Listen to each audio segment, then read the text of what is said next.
Big up, guys, big up. How are you all doing? It's fine. Late afternoon, early evening. I don't know, it certainly is that here. Not sure what time it is where you are in the world. Just having a little walkabout, guys.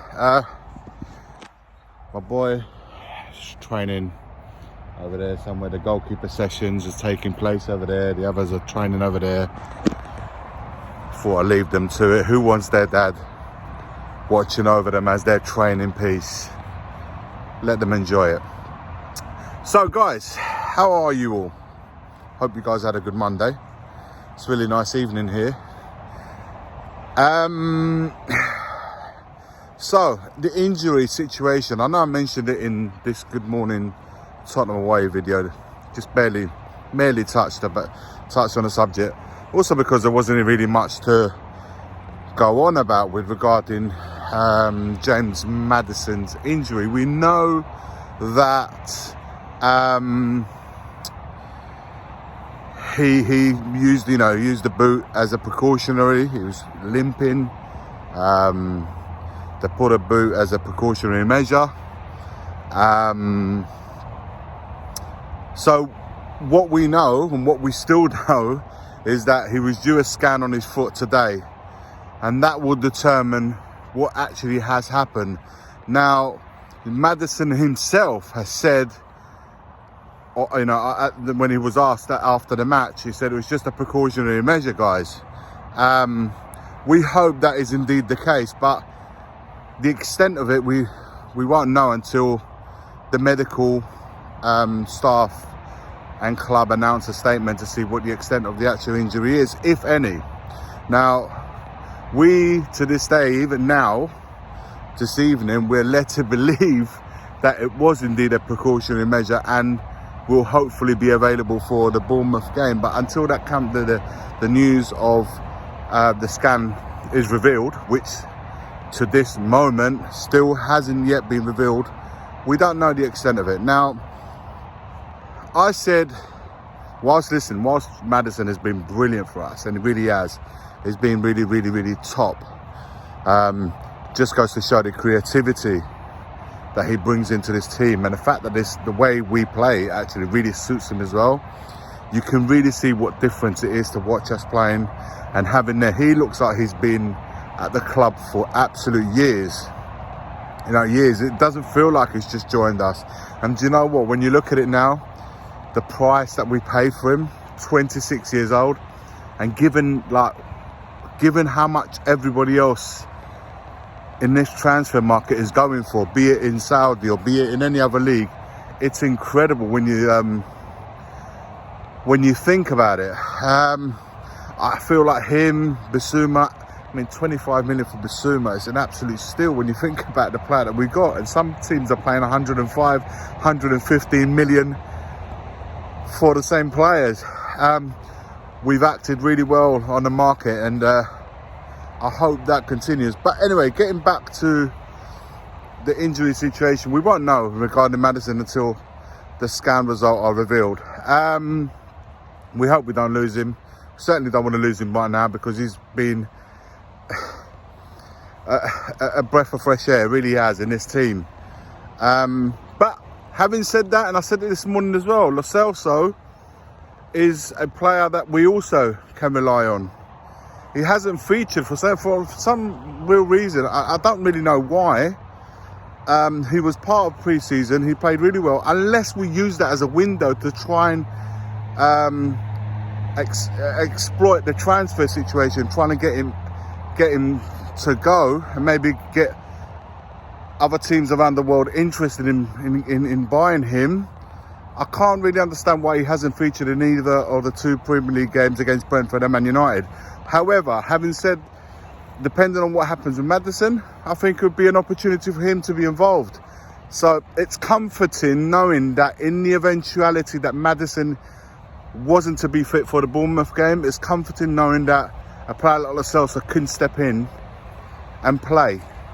So that leaves me a little bit more tranquil than perhaps any other time. I wanted to also touch on the other injury news. Sessegnon's hamstring injury, we should have him back at some point in September, back available. Whether he'll get in the team or not, given how Doji's doing, remains to be seen. But he will be back available. Brian Hill is looking more like it's going to be like October time when he also becomes available. Again, we're not going to ship these guys out in this transfer market, guys. How many injured players do you know actually make the move? So I think we're going to have them involved in the squad at some point in the season. But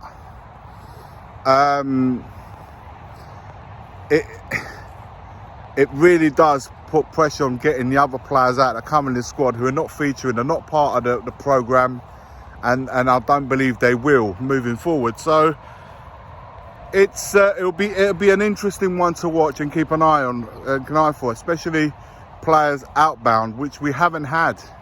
And what we got, I said this morning, 10 days away from the transfer closing.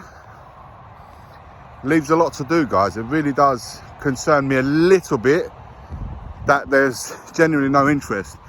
Dyer, from what I've heard in the late, I know Fulham were looking to bring him, are looking at him, but there's talks that he might want to run his contract down and leave next summer.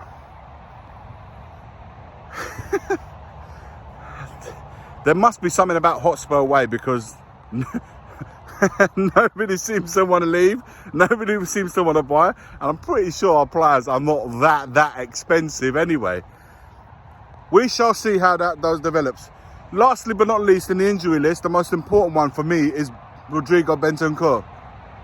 Bentancur should be back earlier than predicted, because when he first picked up the injury, we was talking about Christmas time, but then it was like November at best.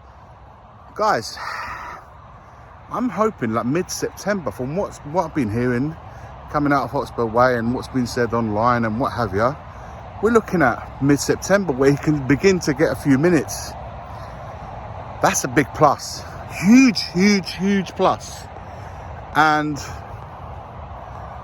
one that I'm looking forward to seeing. I honestly, I cannot wait to have Bentancur, this Papa Sarr right now, the Bissouma that we're seeing before our eyes, and obviously Maddison, Lo Celso, if he stays on as well.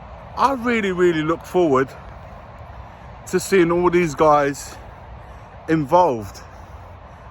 It's exciting times, guys. It is. I'm looking forward to it. I'm super excited about it, but I'm not getting too carried away. It is early days.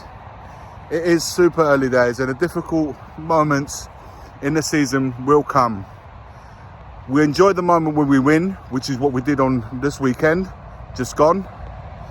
But like I said this morning, the focus now has to be on Bournemouth. Nothing else. It's very easy to get carried away in the moment and lose sight of what's coming up. So for me, that's my reflection, and that is where my thought process is at. Let me know your thoughts in the comments below, guys. What a beautiful evening. What beautiful grounds. Let me know your thoughts in the comments below. Do not forget, Monday night live will be on 8:30 p.m. tonight. So lock it in, guys. Make sure you give a big thumbs up to that stream and this video. Comment below.